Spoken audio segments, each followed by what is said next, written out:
Hey y'all, what's poppin', what's cracking, what's good. So I'm waiting on my computer to load.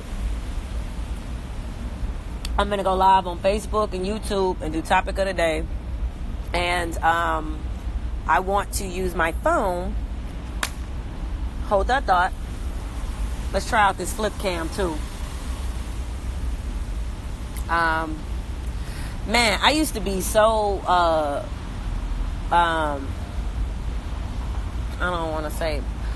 I used to have much more equipment than what I have. That's what I'm trying to say.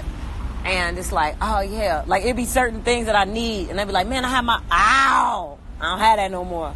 Like, for example, my guitar amp, or for extra sound quality, like when I need things to be amplified and sound pretty decent, I used to take, you know what?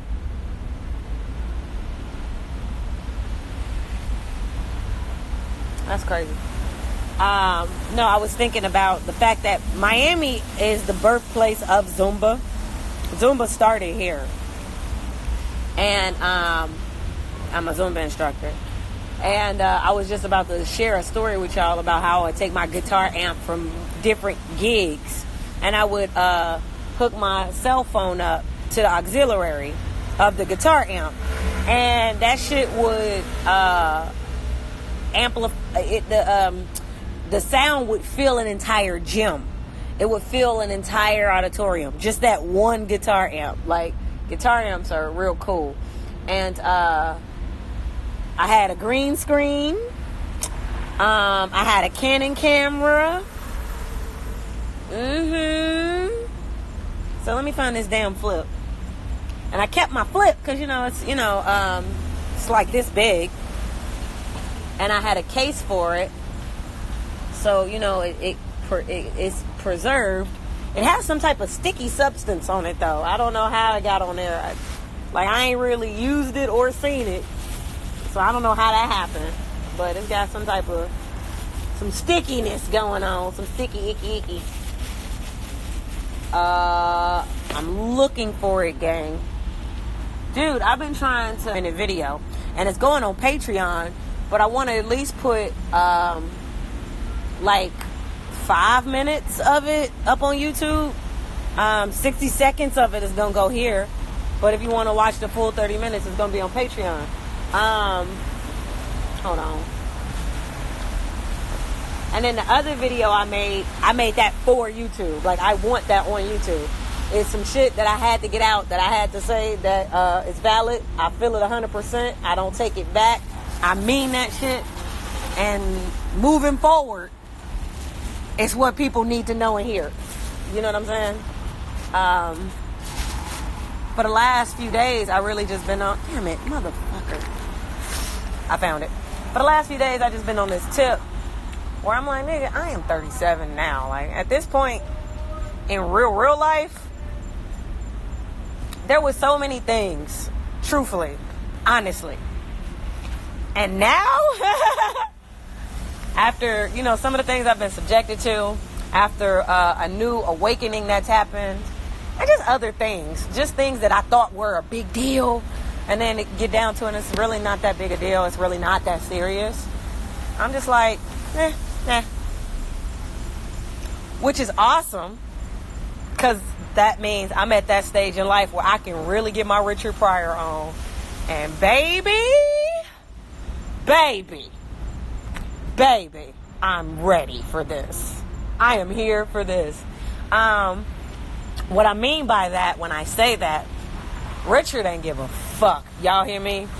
To the point that even when you watch documentaries about Richard Pryor, you'll hear other comedians go, man, he was brilliant, but man, I wouldn't have went there. They'll be like, man, he was brilliant. I wouldn't put my shit out there like that. But Richard was Richard. Like, that's what, they would say and shit. And I dig it. I get it. I see it. And I'm on some, man, fuck that. I get it. Like, the human experience is so unique and cool. Even when there's tragedy, and tragedy hurts, and tragedy's fucked up, and tragedy always, it's fucked up. There's no way. It's tragedy, But it's one of those things where it's just like, if you could get to that place where, you know, once you move past your pain or whatever it is, to be like, man, fuck that. I'm putting that in some material. That's when you know you really have healed, and that's when you know you really free. And once again, in the video that I just made, you know, that's what I talk about. Like, my goal in life, as an individual, as a person, was always to be free. More than anything. As an African American person in this country, all right, we have not always been free. Period. And there's been a number of ways where we've been kept unfree. The woman on top of the shit, oh Lord, now we have another layer where we're just not free. And there's everybody trying to fight and vie over who we supposed to be, what we supposed to be doing, what's acceptable, you need to do this, you need to do that. Rules, perception, standards. And when you really engage in the human experience, and when you really start having experiences that are outside of this country, and then, you know, you start exposing yourself to, you know, certain books or certain, you know, different things, you start to really take on, you know, a different understanding of what, number one, life is really about. And then when you look at everything from the perspective of, yo, this life I'm living is a moment in history. A lot of people don't think like that, but I'm weird. Just follow me for a second. This life I'm living is a moment in history. It really, really is, because you exist. This is really happening. We're really doing this in real time. Let something out of the ordinary, extraordinary happen in this moment while we're on live. It's a moment in history. You know, depending on what it is, you know, it can make or break how we remember today. You know what I'm saying? And my goal in life was always to, you know, leave a legacy to be remembered. A legacy, not a bunch of bullshit. That's why I'm so dogmatic about my work. Because it's just my personal opinion. Creatives can live forever.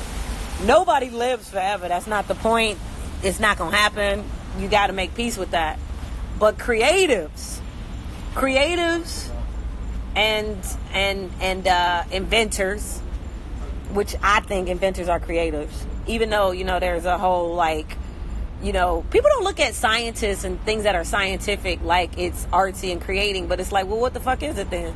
I mean, yeah, it deals more with numbers and tech, but they're making something. If some shit didn't exist before somebody put their hands on it, that's called creation. I don't really, you know, it is what it is. But creatives, artsy creatives, and creators, let's put it like that. The creatives versus the creators. Creators, scientists, inventors, you know, yada, yada, yada. They live forever. Now, other people that live forever is, you know, just famous people in history. So your politicians, the mayor of this city or whatever. They existed. They did something in the course of the life that, you know, it marked a period in time, and it's going to withstand over time. And then there's other versions and levels of, you know what I'm saying? Okay, this is fictional, but, you know, this is for my 80s babies. Even if you was the Al Bundy of your high school, you feel me? It's one of those, you did something, and that's going to stay there for a while. People that participate in the Olympics, like all that shit. Like, hold on.